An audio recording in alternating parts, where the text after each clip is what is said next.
Hello everyone, welcome to अड्डा 24/7 school में राजेंद्र सांखला। इस सेशन में हम फिराक गोरखपुरी जी द्वारा गजल जो लिखा है, उन्होंने बहुत ही शानदार गजब तरीके से लिखा है, वह पढ़ेंगे हम लोग। तो गजल के बारे में आप लोगों ने बहुत अच्छे से सुना होगा, लेकिन गजल से पहले वाले सेशन में हम लोगों ने रुबाइयाँ पढ़ी। उम्मीद करता हूँ आप लोगों को बहुत अच्छे से समझ में आ गया होगा। और हमने पहले ही फिराक गोरखपुरी जी के जीवन परिचय और रुबाइयाँ और गजल का सारांश में हमने पढ़ा। ये दोनों पार्ट आप लोगों ने, दोनों वीडियो आप लोगों को उम्मीद करता हूँ बहुत अच्छे से समझ में आ गया होगा। तो इस सेशन में हम फिराक गोरखपुरी जी द्वारा जो गजल लिखा है इन्होंने, उनके बारे में पढ़ेंगे। रुबाइयाँ के बारे में आपको बता दूँ थोड़ा सा कि रुबाइयाँ जो है फिराक गोरखपुरी जी ने हमारे हिंदी का एक घरेलू रूप दिखाया है। उन्होंने किस प्रकार से एक हिंदी के अंतर्गत, हिंदुस्तान के अंतर्गत एक घरेलू परिवार जो होता है, एक माँ अपने बच्चे को किस प्रकार से पाल पोस करके बड़ा करती है, किस प्रकार से उसे खिलाती है, अर्थात उसका स्नेह के बारे में हमें बताया है। ठीक है, तो हम बात करें यह सब हमें कहाँ प्राप्त होता है, हमारी पाठ्य पुस्तक आरोह भाग 2। यदि मैं बात करूँ कक्षा 12 की पाठ्य पुस्तक आरोह भाग 2 में चैप्टर संख्या 9 अर्थात अध्याय संख्या 9, जिसके लेखक कौन है भी, फिराक गोरखपुरी। और फिराक गोरखपुरी ने हमारे पाठ्य पुस्तक में एक तो रुबाइयाँ लिखी हैं और एक क्या लिखा है, गजल लिखा है, जो हमारे पाठ्य पुस्तक में दिया हुआ है। तो इस सेशन में हम किसके बारे में प्रकाश डालेंगे, चर्चा करेंगे गजल के बारे में। यदि आपसे पूछा जाए कि कक्षा 12 की आरोह भाग पुस्तक 2 में गजल जो दिया हुआ है वह उसके रचयिता कौन है या गजल को लिखा किसने, तो क्या नाम है उनका, फिराक गोरखपुरी। क्या नाम है अभी, फिराक गोरखपुरी। ये आप लोगों को ध्यान में रखना है, पूछा जा सकता है कि आरोह भाग 2 कक्षा 12 में गजल के रचयिता कौन है, तो हमें बताना होगा नाम फिराक गोरखपुरी। और फिराक गोरखपुरी जी का जन्म आपको लोग पता ही होगा, 1896 में कहाँ होता है, गोरखपुर में होता है। कहाँ होता है अभी, गोरखपुर में होता है, ध्यान रखना। अब गोरखपुर में जन्म हुआ तो गोरखपुरी कैसे हुआ, गोरखपुर वाले इंसानों ने क्या किया कि जब इन्होंने साहित्य के क्षेत्र में बहुत अच्छा नाम कमा लिया था, अच्छा नाम कर लिया था अपने गांव का भी और अपना भी, तो लोगों ने इन्हें एक उपाधि दे दी, गोरखपुर में ई प्रत्यय जोड़ दिया, तो क्या हो गया, विशेषण के रूप में गोरखपुरी हो गया। क्या हो गया, गोरखपुरी हो गया। ठीक है, ये आप लोगों को ध्यान में रखना है। अब हम पढ़ेंगे क्या, गजल। तो ध्यान से समझना, बहुत अच्छी अच्छी गजलें हैं, एक एक शब्द का हमें अर्थ ध्यान रखना है। कभी ऐसा ना हो क्योंकि गजल पढ़ने में अच्छी लगती है, चाहे हमें उसका अर्थ समझ में ना आए, लेकिन फिर भी ऐसा लगता है कि हाँ हमें गजल समझ में आ गई है, क्योंकि गजल का रूप ही ऐसा है। ठीक है, तो देख लीजिएगा। सबसे पहले हम देखते हैं गजल का सारांश। क्या होता है गजल का सारांश, गजल में लिखा हुआ क्या है। रुबाइयों की तरह फिराक की गजलों में भी हिंदी समाज और उर्दू शायरी की परंपरा भरपूर है। इसका अद्भुत नमूना यह गजल है। यानी कहने का तात्पर्य क्या है कि रुबाइयों की तरह, क्योंकि रुबाइयाँ क्या है, रुबाई एक उर्दू व फारसी, उर्दू एवं फारसी का एक क्या है, लेखन शैली है, या हम कह सकते हैं एक छंद है। क्या है, एक छंद है। और छंद है तो हमें यह भी पता होगा, छंदों में पंक्तियां जो लाइन होती है उनमें उन पंक्तियों को क्या कहा जाता है, चरण कहा जाता है। क्या कहा जाता है, चरण कहा जाता है। और चरण जो होते हैं छंद में, तो हम बात करें रुबाई की, तो रुबाई में कितने चरण होते हैं, 4। अब 4 चरण में पहला, दूसरा और चौथे चरण में क्या पाया जाता है, हमें तुक, अर्थात जिसे कहा जाता है काफिया। उर्दू में क्या कहा जाता है, काफिया को मिलाया जाता है। लेकिन जो तीसरा छंद होता है या पंक्ति चरण होता है, वह क्या होता है, स्वतंत्र होता है, या हम कह सकते हैं दूसरे शब्द में बात करें तो क्या होता है, स्वच्छंद होता है। यानी कि स्वतंत्र, यानी इसमें कोई भी तुक नहीं होता है। तो रुबाइयों की तरह फिराक की गजलों में भी हिंदी समाज उर्दू शायरी की परंपरा भरपूर है। यानी कि इसमें भी हमें उर्दू के शब्दों का बहुत सारे शब्द दिखाई देंगे, जिनका अर्थ हमें अच्छे से समझना है। इसका अद्भुत नमूना, इसका आश्चर्य नमूना, हमें विस्मय करने वाला, आश्चर्यचकित करने वाला ही एक नमूना है, जिसका नाम क्या है, गजल। तो हम कह सकते हैं कि गजलों में भी रुबाइयों की तरह इन्होंने हिंदी समाज की उर्दू शायरियों का यहाँ पर प्रयोग किया है। यह गजल कुछ इस तरह बोलती है जिसमें क्या है, दर्द है, जिसमें क्या है, दर्द छुपा हुआ है, कवि की ठसक भी है उसमें, यानी एक शायर की क्या है, ठसक भी है, जिसे कहते हैं खुन्नस निकालना। यानी कि आप कहते हैं कि हाँ ये मुझे परेशान करता है, मैं इसको पिटाई करूँगा या इसको मैं, मतलब होता है ना, जैसे कि हम बात करें जैसे कि एक प्रेमचंद का उपन्यास है रंगभूमि, वहाँ एक अंश है सूरदास की झोंपड़ी, आप लोगों ने भी पढ़ा होगा।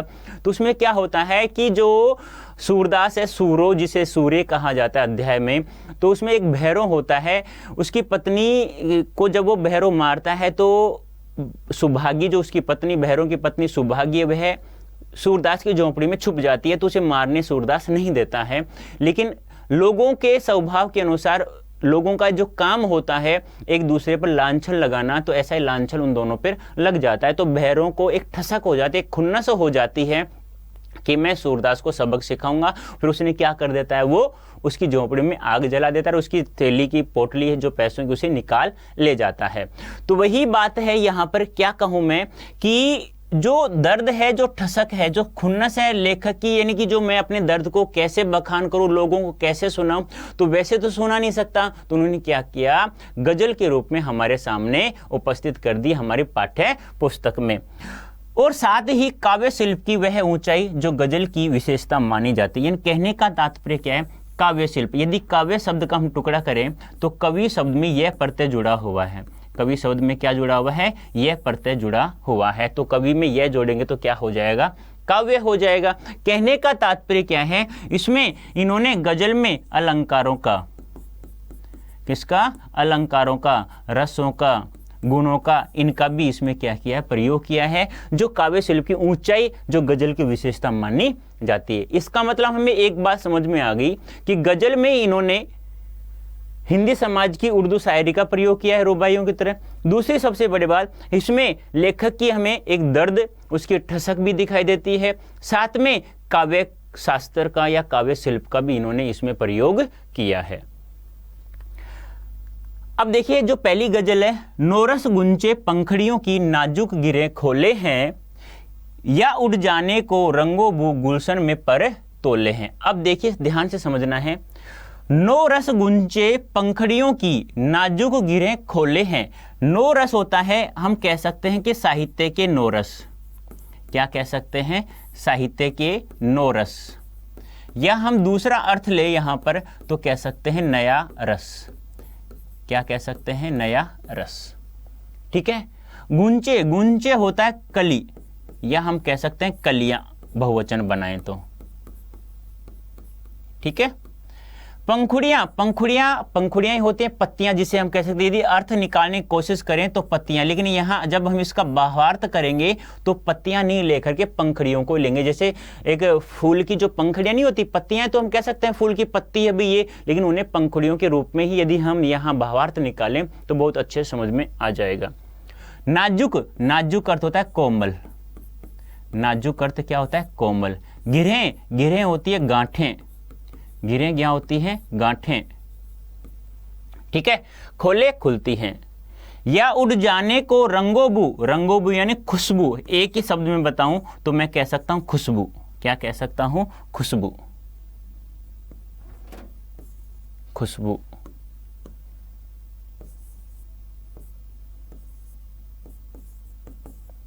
ठीक है। या हम दूसरा अर्थ लें तो कह सकते हैं रंग या सुगंध, रंग या सुगंध, ठीक है। गुलशन, गुलशन होता है बाग या बगीचा, बाग या बगीचा, या हम कह सकते हैं उद्यान, पर तोले हैं यानी कि उड़ने को। तो ये ध्यान आपको रखना है, तो एक एक शब्द का अर्थ ध्यान रखना। नोरस, साहित्य के नोरस, क्योंकि साहित्य में नोरस माने जाते हैं, जो भरत मुनि ने पहले 8 माने थे, उसके बाद एक और मान लिया गया है।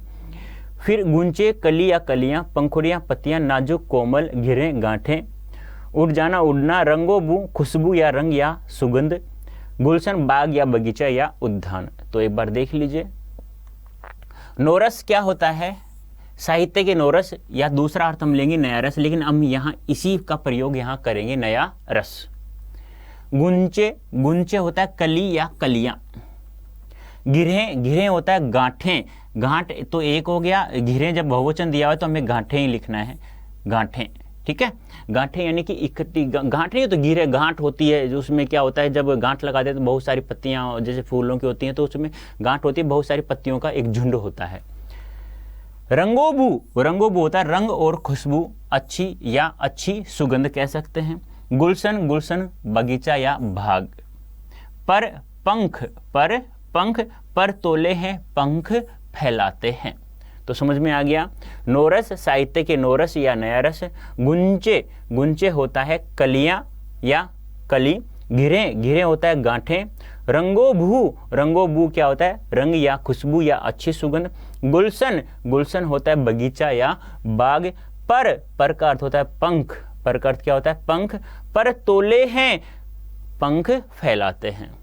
समझ में आ गया अर्थ, एक एक शब्द का अर्थ समझ में आ जाएगा तो हमें इसका भावार्थ करने में कोई दिक्कत नहीं आएगी। तो देखिए, नोरस गुंचे पंखड़ियों की नाजुक गिरे खोले हैं या उड़ जाने को रंगोबू गुलशन में पर तोले।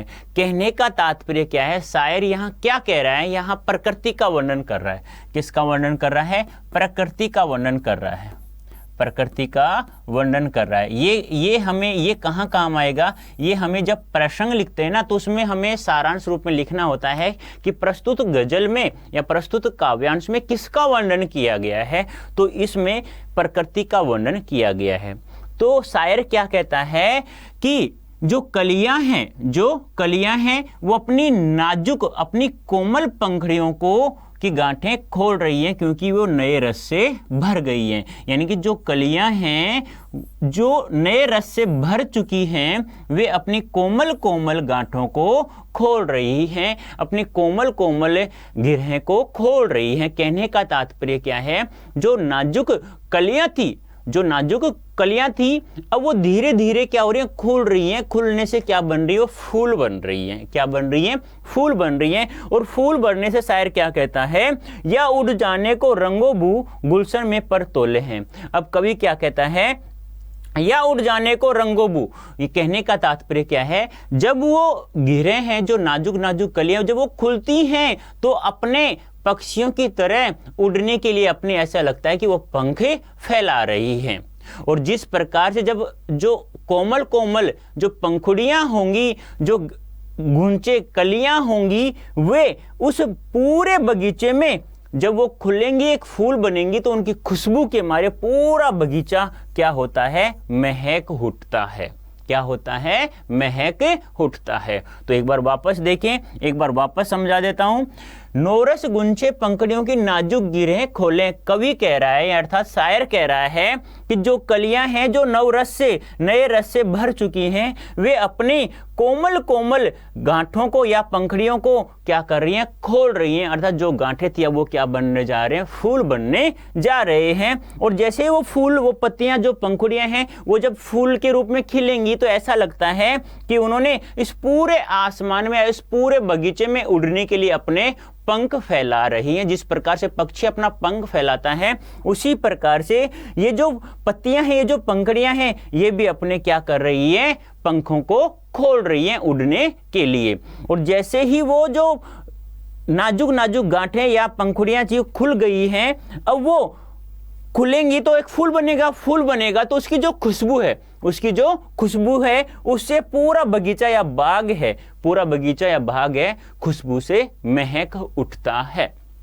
समझ में आ गया। तो कवि ने यहाँ प्रकृति का बहुत ही सुंदर वर्णन किया है। शायर कह रहा है क्या कि जो कलियां हैं, नाजुक जो कलियां हैं वो नए रस से भर चुकी हैं, अब अपनी जो कोमल जो पत्तियां हैं, गांठें हैं, वो अपने आप में क्या कर रही हैं, खुल रही हैं तो क्या बनेगी, फूल बन रही हैं। और फूल बनेगी तो एक एक पंखड़ियों को हम देख सकते हैं। जो फूल बन जाएंगी तो शायर कहता है या कवि कहता है कि पक्षी की तरह वे आसमान में या इस बगीचे में उड़ने के लिए अपने पंख फैला रही हैं। और जब वो फूल बन जाएंगे तो फूलों की सुगंध महकेगी, महक से पूरा बगीचा, पूरा उद्यान महक से या खुशबू से महक उठता है।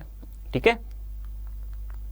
प्रसंग देख लिए। प्रसंग देखो क्या क्या लिखना है हमें। प्रसंग में पाठ्य पुस्तक का नाम आना चाहिए, लेखक का नाम आना चाहिए और उस लेखक की कौन सी रचना है उसका नाम, तीनों का नाम आना चाहिए। और ध्यान रखना बच्चों, हमें सिंगल उद्धरण चिन्ह लगाना है 6 9 ऐसे। जैसे मैं नाम लिखूंगा फिराक गोरखपुरी, तो फिराक गोरखपुरी का नाम मैं यहाँ लिखूंगा, यानी कि 66 99 जिसे कहते हैं उसे क्या कहा जाता है, दोहरा उद्धरण चिन्ह, और इसको कहा जाता है एकल उद्धरण चिन्ह। ठीक है, तो ध्यान रखना। तो देखिए, प्रस्तुत काव्यांश या प्रस्तुत गजल भी कह सकते हैं आप, गलत नहीं होगा आपका कि प्रस्तुत गजल या प्रस्तुत पद्यांश भी कह सकते हैं, आपका ये भी सही होगा। कहने का तात्पर्य क्या है, मैं पर्यायवाची शब्द बता रहा हूं, आप किसी भी शब्द का यहां प्रयोग कर सकते हैं बच्चों। तो यह काव्यांश या प्रस्तुत काव्यांश हमारी पाठ्य पुस्तक आरोह भाग 2, क्या नाम है, आरोह भाग 2 के अंतर्गत उर्दू फारसी के प्रमुख शायर फिराक गोरखपुरी द्वारा रचित गजल से अवतरित है। इस शेर में कवि ने प्रकृति का मनोहारी चित्रण किया है। इस शेर में कवि ने प्रकृति का मनोहारी चित्रण प्रस्तुत किया है, यानी कि प्रकृति का बहुत ही मन को, मनोहारी क्या होता है, मन को हरने वाली बहुत ही सुंदर वर्णन किया है। तो कैसे लिखेंगे, प्रस्तुत पद्यांश हमारे पाठ्य पुस्तक आरोह भाग 2 के अंतर्गत फिराक गोरखपुरी द्वारा रचित गजल से अवतरित है। और इस शेर में या इस गजल में, गजल को उर्दू में आबसार भी कहते हैं, शेर भी कहते हैं, शायरी भी और गजल भी, ये ध्यान रखना है, आएगा एक शब्द आएगा आबसार। तो कवि ने इसमें प्रकृति का मन को हरने वाली सुंदरता का वर्णन किया है। भावार्थ या आप यहां व्याख्या भी लिख सकते हैं, आपका गलत नहीं होगा बच्चों। तुम सोचो कि ये शब्द फिक्स है, आप ध्यान रखना, एक शब्द का हिंदी में एक अर्थ नहीं होता है, पर्यायवाची शब्दों में बहुत सारे होते हैं, लेकिन कभी कविता में अलग अलग शब्दों का प्रयोग मत कर देना। कविता में शब्दों का ही खेल होता है, शब्दों को इस प्रकार से संजोया जाता है कि एक शब्द की जगह यदि हम पर्यायवाची शब्द रखेंगे तो उसका अर्थ का अनर्थ हो जाता है, लेकिन ये अर्थ नहीं है, ये इसका दूसरा नाम है, इसका पर्यायवाची नाम वो हम रख सकते हैं। तो प्रस्तुत शेर में या गजल में कवि कहते हैं कि नए रस से भरी कलियों की कोमल पंखुड़ियों की गांठें अर्थात गिरें खुलने लगी हैं और वे अब खिलने लगी हैं और वे धीरे धीरे खिलकर फूल बनने लगी हैं। अब कवि को ऐसा लगता है मानो रंग और सुगंध, पहले तो क्या थी, वो बंद थी, रंग और सुगंध क्या थी, बंद थी, वे अब आकाश में उड़ने के लिए अपने क्या कर रही है, पंख फैला रही है। दूसरे शब्दों में हम कह सकते हैं कि कलियों के खिलने से, उनके रंग और सुगंध से पूरा बाग खुशबू से भर उठा है। कहने का तात्पर्य क्या है दोस्तों, कहने का तात्पर्य यहाँ यह है कि जो नाजुक नाजुक पंखुड़ियां थी वो अब फूल बनने के लिए, वो गांठें धीरे धीरे क्या करें, खुल रही है, और खुलेंगे तो फूल बनेगा, फूल बनेगा तो खुशबू आएगी, खुशबू आएगा तो पूरे बाग में क्या हो जाएगी, महक, खुशबू फैल जाएगी। तो उम्मीद करता हूं पहली गजल आपको बहुत अच्छे से समझ में आ गई होगी। नेक्स्ट गजल देखिए, तारे आंखें झपकावे हैं, जर्रा जर्रा सोए हैं, तुम भी सुनो हो यारो, सब में सन्नाटे कुछ बोले हैं। देखो कवि क्या कह रहा है, शायर यहाँ जो फिराक गोरख क्या कह रहे हैं, देखो तारे आंखें झपकावे हैं, यानी कि तारे आंख थोड़ी झपकाते हैं, नहीं झपकाते हैं, तो मानव जैसी क्रिया करवा रहा है। तो मानव जैसी क्रिया करवा रहा है तो कौन सा अलंकार हो गया, मानवीकरण अलंकार हो गया। बताया था या याद हो तो आपको, जब मैं गजल का सारांश जब मैंने स्टार्ट किया था तभी इस सेशन के स्टार्ट में मैंने कहा था कि इन्होंने काव्य शैली का भी बहुत अच्छे से वर्णन किया है। तो मानवीकरण यानी कि मानवीकरण अलंकार कहाँ होता है, जब किसी वस्तु को मानव की तरह कार्य करते हुए दिखाया जाता है तो वहां मानवीकरण अलंकार होता है। तो यहाँ तारों को आंखें झपकाना, आंख तो मनुष्य ही झपका सकता है, इस प्रकार झपका सकता है, इस प्रकार खोल सकता है, बंद कर सकता है, तो वैसे ही तारों को बताया गया है। तो जर्रा जर्रा, जर्रा जर्रा क्या होता है, यहां दोनों में पुनरुक्ति प्रकाश अलंकार है। कौन सा अलंकार है, पुनरुक्ति प्रकाश अलंकार है। क्यों भी पुनरुक्ति प्रकाश अलंकार कैसे है, देखो इस शब्द का हम टुकड़ा करते हैं तो क्या हो जाएगा, पुनर्उपसर्ग हो जाएगा और उक्ति क्या हो जाएगा, कथन हो जाएगा, पुनर्दने उक्ति। अब देखो यहाँ पे दो तो अलंकार हो गए, आगे देखिए झपकावे झपकाना, जर्रा जर्रा, जर्रा जर्रा का क्या हो जाएगा, कण कण, क्या हो जाएगा, कण कण। सोए, सोए यानी सोए हुए हैं, तुम भी सुनो हो यारो, सब में सन्नाटे कुछ बोले। सब का अर्थ क्या होता है, रात, सब का अर्थ क्या होता है, रात। सन्नाटे, सन्नाटे तुम जानते हो बिल्कुल जहाँ बिल्कुल सुनसान हो, जहाँ पे कोई आवाज़ नहीं आ रही, बिल्कुल शांति हो बिल्कुल वहीं पर। तो कवि क्या कह रहा है, तारे आंखें झपकावे जरा जरा सोए हैं, तुम भी सुनो हो यारो, सब में सन्नाटे कुछ बोले हैं। यानी सन्नाटा कभी बोलता है क्या, लेकिन कवि ने यहाँ सन्नाटे को बोलते हुए उसकी वेदना प्रकट करते हुए बताया कि वह अपनी वेदना प्रकट कर रहा है। तो ध्यान रखना, एक तो मानवीकरण अलंकार हो गया, दूसरा पुनरुक्ति प्रकाश अलंकार, यानी पुनर यानी दोबारा, उक्ति यानी कथन। उक्ति का अर्थ क्या होता है, कथन होता है, और पुनर यानी क्या होता है, दोबारा। अर्थात जब दोबारा कोई कथन आ जाता है, दोबारा कोई कथन आ जाता है, और दोनों शब्दों का अर्थ जब उस कथन, दोनों कथनों का या दोनों शब्दों का अर्थ समान होता है, तो वहां आंख बंद करके आपको पुनरुक्ति प्रकाश अलंकार मान लेना चाहिए। शब्दार्थ, जर्रा जर्रा कण कण, सब रात, यारों दोस्तों, सन्नाटे मौन या खामोशी यानी बिल्कुल शांति। तो यहाँ पर एक तो इसको ध्यान रखना है और जर्रा जर्रा को ध्यान रखना है। जर्रा जर्रा क्या होता है, कण कण, और सब यानी होता है रात, और ये तो आप लोग वैसे भी कर सकते हैं। तो देखो, तारे आंखें झपकावे जर्रा जर्रा सोए हैं, तुम भी सुनो हो यारो, सब में सन्नाटे कुछ बोले। तो शायर क्या कह रहा है कि इस समय रात को सृष्टि का प्रत्येक कण कण सोया हुआ है। सृष्टि का प्रत्येक कण कण क्या हुआ है, सोया हुआ है। और कवि को ऐसा लग रहा है कि तारे भी अपनी क्या करें, आंखें झपका रहे हैं। तुम भी सुनो हो यारो, हे दोस्तों तुम सुनो, रात में सन्नाटे कुछ बोले हैं। ए दोस्तों सुनो ध्यान से, जो यह सन्नाटा, यह खामोशी है, जो शांति है, यह कुछ कह रही है, यह अपनी वेदना प्रकट कर रही है। तो कवि अर्थात शायर कह रहा है, फिराक गोरखपुरी जी कह रहे हैं कि जब सृष्टि का कण कण सोया हुआ है, बिल्कुल खामोशी है, बिल्कुल शांति है वहां पर, तो तारे ऐसा लगता है कि आंखें झपका रहे हैं। तारे टिमटिमाते हैं ना, तो तारे झपका रहे हैं। फिर कहता है, ए दोस्तों सुनो, जो रात में यह जो खामोशी है, यह जो मौन है, यह जो शांति है, यह भी कुछ बोल रही है। अर्थात यह भी अपनी वेदना को, अपने दुख को कह रही है, कुछ आप भी अपने कानों से सुनो। आई बात समझ में? यानी कि देखो शायर ने क्या कहा है, खामोशी कि सुनो। अपन कहते हैं ना, कहीं किसी हवेली में जाकर आवाज देते हैं सुनो, तो एक आवाज टक्कर का कि फिर आती वापस सुनो। तो इसी प्रकार कवि कह रहा है कि सुनो कि यह सन्नाटा कुछ कह रहा है, यह अपनी वेदना को प्रकट कर रहा है। समझ में आ गया? आगे देखिए, भावार्थ देख ले प्रसंग। तो प्रस्तुत काव्यांश या गजल हमारे पाठ्य पुस्तक आरोह भाग 2 के अंतर्गत कवि उर्दू फारसी के प्रमुख शायर फिराक गोरखपुरी द्वारा रचित गजल से अवतरित है। इस शेर में कवि ने रात के तारों का सौंदर्य वर्णन किया। रात के तारों का सौंदर्य वर्णन किया गया, यानी रात के तारों की सुंदरता का वर्णन किया। सौंदर्य नहीं लिखो, तो तारों की सुंदरता का वर्णन किया गया। ये भी गलत नहीं होगा, ये भी सही होगा, ये ध्यान आपको रखना है। तो इस गजल में तारों की सुंदरता का क्या किया गया, वर्णन किया गया है। प्रस्तुत काव्यांश में कवि कहते हैं कि रात में चारों ओर खामोशी है और इस समय सृष्टि का कण कण सो रहा है, सब ओर शांति है। तो कवि तारों को टिमटिमाना ऐसा लग रहा है कि तारे भी आंखें झपका रहे हैं। आगे कवि कहते हैं कि हे दोस्तों सुनो, रात में पसरा सन्नाटा अर्थात खामोशी भी कुछ कह रही है। ऐसा लगता है यह भी अपनी वेदना व्यक्त कर रही है। यानी कि यह जो सन्नाटा है, यह जो खामोशी है, यह अपनी वेदना कह रही है, व्यक्त कर रही है। तुम हे दोस्तों तुम इसे सुनो।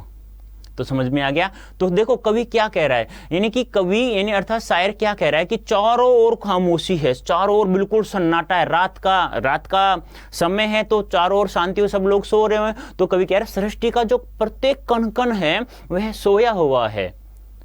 प्रत्येक कण कण क्या है, सोया हुआ है। बस रात को जो चार तारे टिमटिमा रहे हैं उनको क्या कह रहे हैं, वो अपनी आंखें झपका रहे हैं। फिर कह रहा है ए दोस्तों सुनो, बिल्कुल शांति से सुनो। ये तारे हैं ना, ये जो खामोशी है, जो ये शांति है, यह जो कुछ कह रही है, ये अपनी वेदना को क्या कर रही है, प्रकट कर रही है।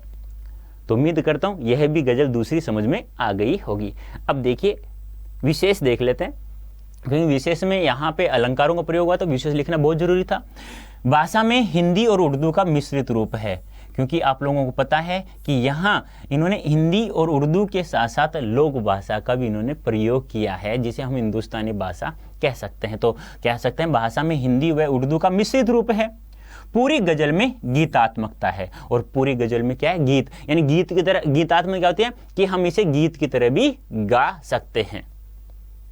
तारे आंखें जब कावे हैं, सन्नाटे भी कुछ बोले हैं, सुनो मेरे दोस्तों, तारे भी कुछ बोलते हैं या बोले हैं, ऐसे हम गा सकते हैं ना। जर्रा जर्रा में पुनरुक्ति प्रकाश अलंकार मैंने बता दिया था। तारों का मानवीकरण किया गया है, अर्थात सन्नाटे कुछ बोले में विरोधाभास अलंकार, ये ध्यान रखना भी एक, यानी कि तारे कुछ सन्नाटा कभी कुछ बोलता है क्या, खामोशी कोई बोलते ही नहीं, तो यहाँ विरोधाभास अलंकार है। तो समझ में आ गया। तो गजल में क्या है, पूरी गजल में गीतात्मकता है, भाषा उर्दू और उर्दू का मिश्रित रूप है, जर्रा जर्रा में पुनरुक्ति प्रकाशन है, और तारों का तो मानवीकरण किया गया है, ठीक है। और तीसरा अलंकार हमारे सामने विरोधाभास आ गया, क्योंकि सन्नाटों को कुछ बोलते हुए दिखाया गया है। नेक्स्ट देखिए गजल, हम हो या किस्मत हो, हमारी दोनों को एक ही काम मिला। हम हो या हमारी किस्मत हो, दोनों को एक ही काम मिला। किस्मत हमको रोले हुए है, हम किस्मत को रोले हैं।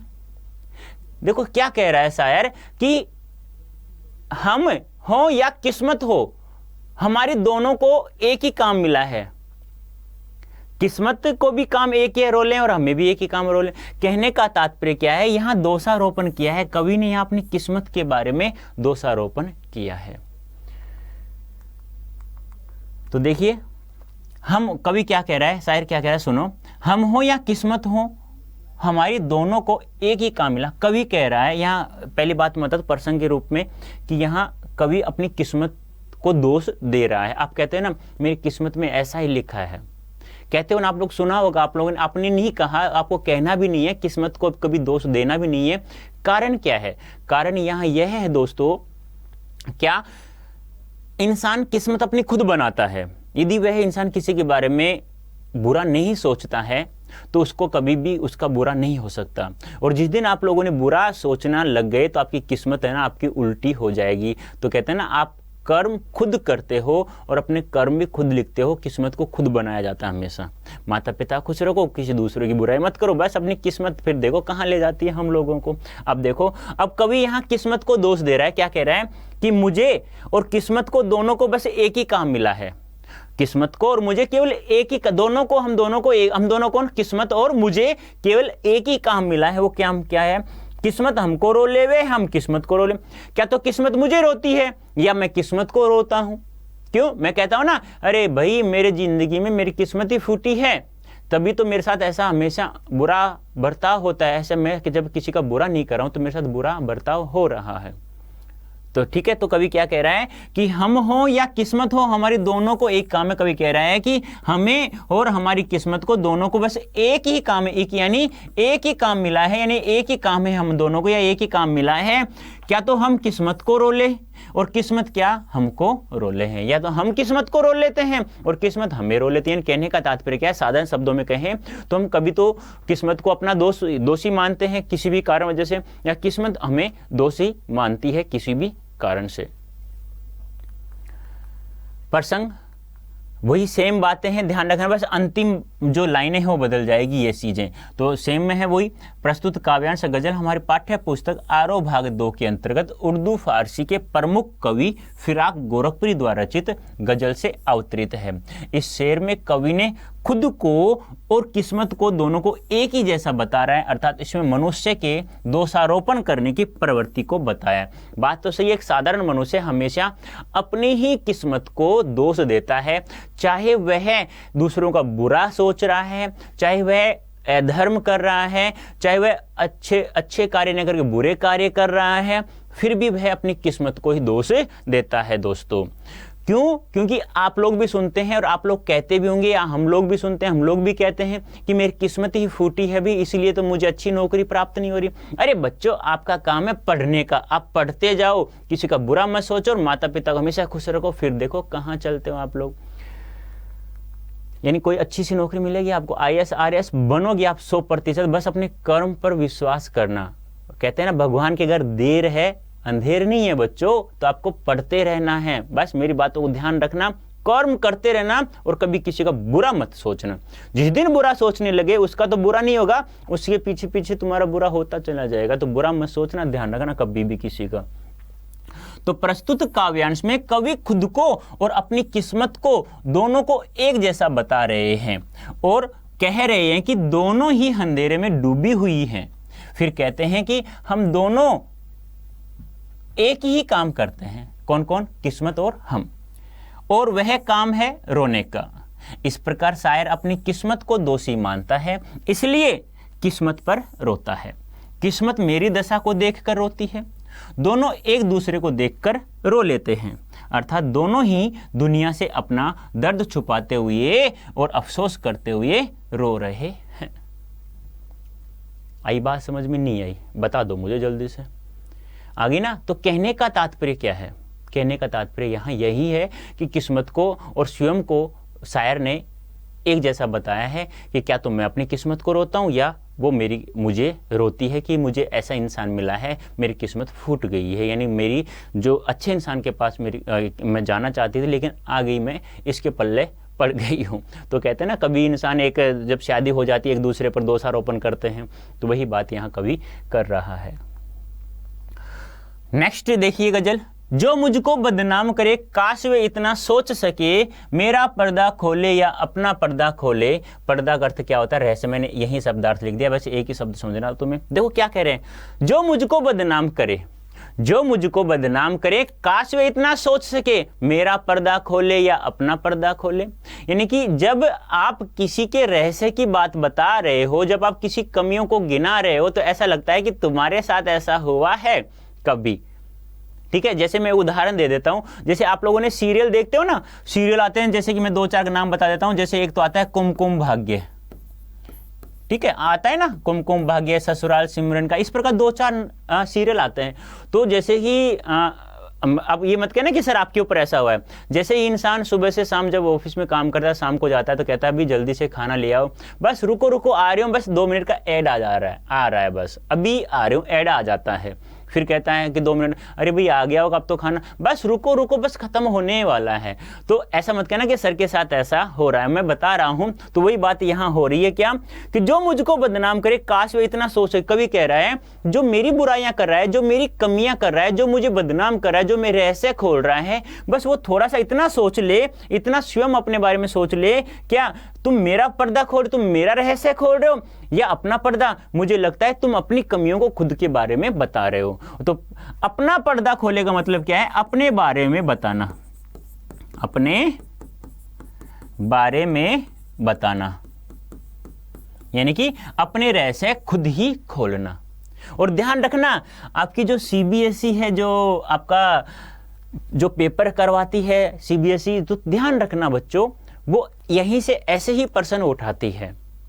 वहां एक प्रश्न बन जाएगा कि फिराक गोरखपुरी ने ऐसा क्यों कहा कि मेरा पर्दा खोलें या अपना पर्दा खोलें? समझाइए फिराक गोरखपुरी ने ऐसा क्यों कहा, तब आपको दिक्कत हो जाएगी। तो ध्यान रखना, ऐसा प्रश्न बन सकता है। कवि कहने का तात्पर्य यहां क्या है?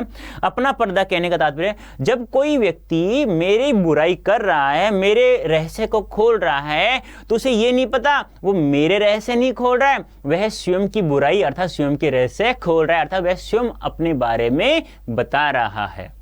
और आप जब स्वयं के बारे में बताते हो और अपने रहस्य के बारे में खोलते हो, तो ध्यान रखना कवि अपने आप समझ आता। तो कवि क्या कह रहा है? जो मुझको बदनाम करे काश वो इतना सोच सके, यानी कि जो व्यक्ति मेरे रहस्य खोल करके मुझे, मेरी बुराई करके मुझे बदनाम करने की सोच रहा है, उन्हें ये नहीं पता है मेरा पर्दा खोलने की बजाय वे स्वयं का ही रहस्य खोल रहे हैं, वह स्वयं को ही बदनाम कर रहे हैं। देखो अच्छी है ना? आपको अर्थ समझ में नहीं आया ना? पहले समझ में नहीं आया था, अब समझ में आ गया है। लेकिन देखो कितनी अच्छी है, जो मुझको बदनाम करे काश वे इतना सोच के मेरा पर्दा खोले या अपना पर्दा खोले हैं। तो वही बात यहाँ है। प्रसंग प्रस्तुत काव्यांश हमारी पाठ्य पुस्तक आरोह भाग 2 के अंतर्गत कवि उर्दू फारसी के प्रमुख शायर फिराक गोरखपुरी द्वारा रचित गजल से अवतरित है। इस शेर में शायर ने निंदा करने वालों पर क्या क्या प्रहार किया, यानी जो व्यक्ति एक दूसरे की बुराई करता है, जो निंदा करता है, उनके बारे में प्रहार किया, यानी उनके ऊपर तंज कसा है उन्होंने। भावार्थ प्रस्तुत काव्यांश में शायर कहता है कि संसार में कुछ लोग मुझे बदनाम करना चाहते हैं, यानी कवि कहता है कि संसार में कुछ लोग ऐसे हैं जो मुझे बदनाम करना चाहते हैं। उनको कह रहा है कि जो लोग मेरी बुराई करके मुझे बदनाम करना चाहते हैं उनको इतना सोचना चाहिए कि मेरी बुराई करके तो वे खुद बदनाम हो रहे हैं, अर्थात वे खुद अपनी कमियां उजागर कर रहे हैं। वे मेरा पर्दा खोलने की बजाय अपना पर्दा खोल रहे हैं, अर्थात वे अपना रहस्य उजागर कर रहे हैं, मेरा नहीं कर रहे। कहने का तात्पर्य क्या है, ये कर तो रहे हैं मेरी बुराई, लेकिन इनको ये नहीं पता। जैसे मैंने अभी एक सीरियल का उदाहरण दिया था ना, तुमने सोचा कि सर के साथ ऐसा होता है, आपने सोचा था ना कि सर के साथ ऐसा होता है, तो वही बात यहां मैं कह रहा हूं बच्चों कि कवि कह रहा है कि स्वयं आप अपने बारे में कह रहे हो, स्वयं तुम अपने बारे में कह रहे हो, तो वही कारण यहां है दोस्तों कि जब व्यक्ति कोई किसी के बारे में कहता है तो ध्यान रखना वह अपनी बुराई स्वयं कर रहा है। तो कवि का कहने का तात्पर्य क्या है कि जो तुम मुझे बदनाम कर रहे हो तो सोचना कि तुम मुझे नहीं कर रहे हो, तुम अपनी बुराई स्वयं कर रहे हो। ठीक है, तो उम्मीद करता हूं ये जो 4 गजलें थी ये आपको बहुत अच्छे समझ में आ गई होंगी। ऐसे ही आप हमारे सेशन के साथ जुड़े रहिएगा। धन्यवाद, थैंक यू सो मच।